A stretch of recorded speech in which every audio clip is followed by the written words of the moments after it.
यदि मुक्ति चाहोगे तभी तो सदगुरु की शरण में आओगे ना। अब साधना के जो भी अचीवमेंट्स हैं, जो भी स्थितियां हैं, कहाँ अनफोल्ड होंगी? जिस माहौल में जाओगे वहां वह अनफोल्ड होंगी ना। यदि पिछले जन्मों की साधना अच्छी है तो वह अनफोल्ड होगी कुछ प्राकृतिक कारणों से, cosmic divine energy support system, esoteric support system के माध्यम से कुछ कुछ तो होती रहेंगी। बड़ी स्थितियां सदगुरु के सानिध्य में अनफोल्ड होंगी। यदि पिछले जन्म की बड़ी अचीवमेंट्स है तो संग सानिध्य जरूरी है सदगुरु का।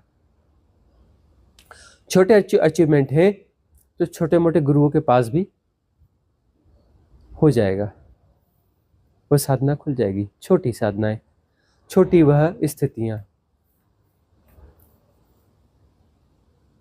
खुल जाएंगी छोटे गुरुओं के पास भी। सदगुरु के पास तुम्हारी महत साधना है, वहां जाकर के खुलेगी और वहां पर उसका विकास होगा।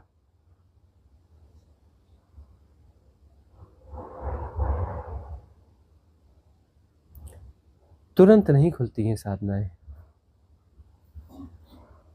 तुम्हारी पात्रता कब क्या कैसी है तुम चुनते हो, जन्म में वह परिस्थितियां चुनते हो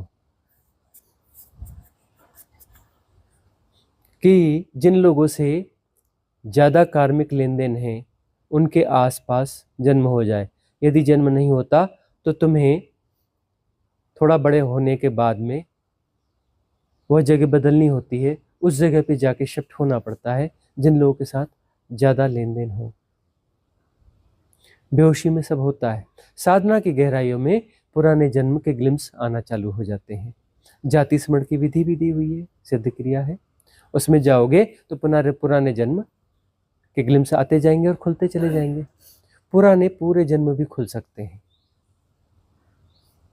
और यही बड़ा आश्चर्य होता है कि वही लोग दिखते हैं जो पिछले सारे जन्मों में साथ थे। और बड़ा आश्चर्य ऐसा नहीं हो कि पिछले एक जन्म में पता चला फिर और किसी जन्म की ग्लिम्स खुली, वहां भी वह बंदा खड़ा है, और पिछले जन्म की ग्लिम्स खुली, वहां भी वह बंदा खड़ा है। अरे, और तुम्हें पहचान में आते हैं उनके रंग रूप नाम लिंग सब अलग अलग होते हैं, लेकिन बड़ी आसानी से तुम उन्हें पहचान सकते हो, और ये तो फलाना है। जबकि उनका रंग रूप भी बदल गया, जेंडर बदल गया, नाम बदल गया, सब कुछ बदल गया, लेकिन बड़ी आसानी से पहचान में आते हो, यह तो फलाना है। उनके साथ कार्मिक लेन देन है। कार्मिक लेन देन को पूरा करना है तो एक स्वाभाविक प्रोसेस है कि उनके साथ जीते रहो, फिर अगला जन्म लो, फिर अगला जन्म लो, फिर अगला जन्म लो, या फिर मंगल कामना दे दो। क्षमा करो, उन्होंने तुम्हें पिछले जन्म में सताया होगा, मारा होगा, कूटा होगा, अत्याचार किया होगा, जो भी किया होगा तुम उन्हें क्षमा कर दो।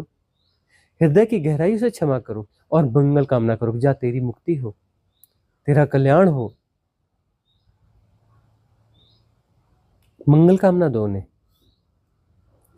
इतना बुरा करने के बावजूद भी तुम उन्हें मंगल कामना दो, क्षमा करो, फिर वो तुम्हारे आसपास नहीं आएंगे, बात खत्म हो जाएगी। तुमने किसी का कुछ बिगाड़ा हो तो तुम उनका बना दो। तुमने उनका कुछ बिगाड़ा होगा, जो भी बिगाड़ा होगा, बहुत ज्यादा बना दो, मंगल कामना दे दो।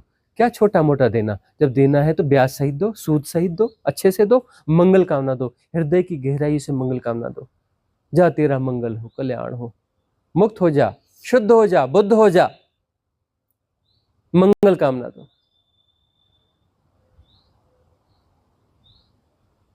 लेन देन खत्म करो ना। इसलिए तो इस एरा में यह विधियां आई हैं, हमने दी हैं, ऐसा हम कह सकते हैं भाषागत रूप से।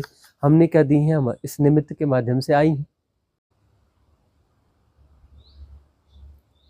तो ये सिद्ध क्रियाएं जो दी गई हैं इसलिए दी गई हैं कि ऐसे तो तुम लेन देन इस छोटे से जीवन में कर ही नहीं सकते।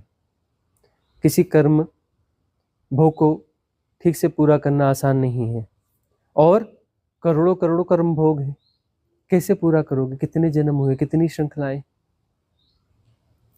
इसलिए यह विधियां दी गई हैं, कर्मा क्लिंजिंग, मैट्रिक्स डिसॉल्विंग, 7 चक्र अलाइनमेंट,